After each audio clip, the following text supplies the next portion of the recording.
So, my people, I was just going about my things, and in this evening, and I found some very beautiful grass that grows on the Thika Road.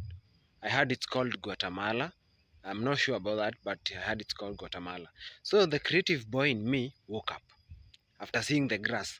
The creative boy woke up, and I thought, see, I get to do something. Juu kumenyesha and the grass has sprouted. I I do some beautiful interior deco. So I got some grasses, these ones, and let's get to the house and see how that one looks like.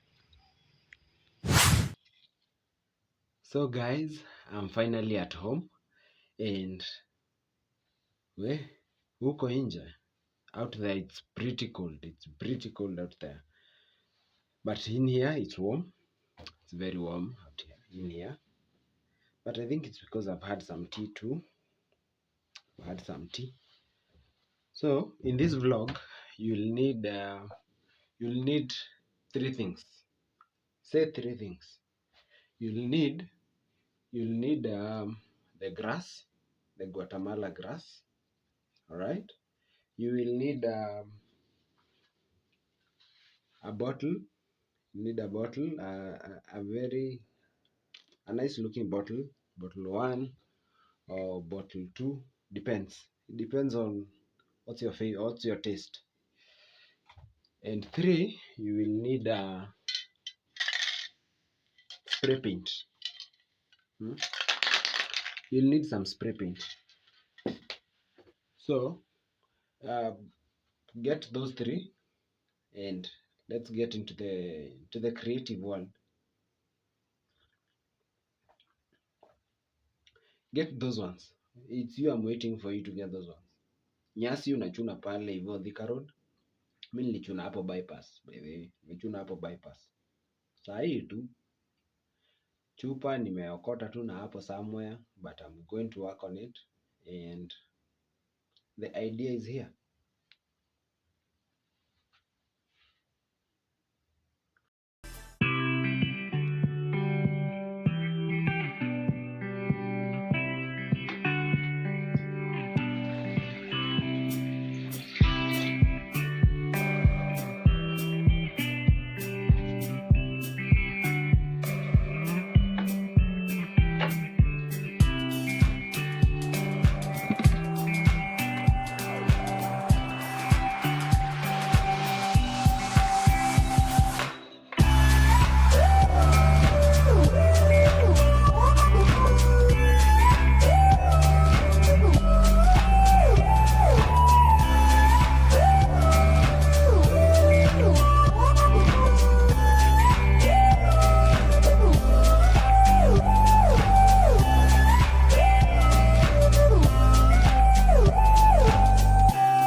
And so, my people, I'm so grateful that you've stayed here with me. Thank you for sticking around.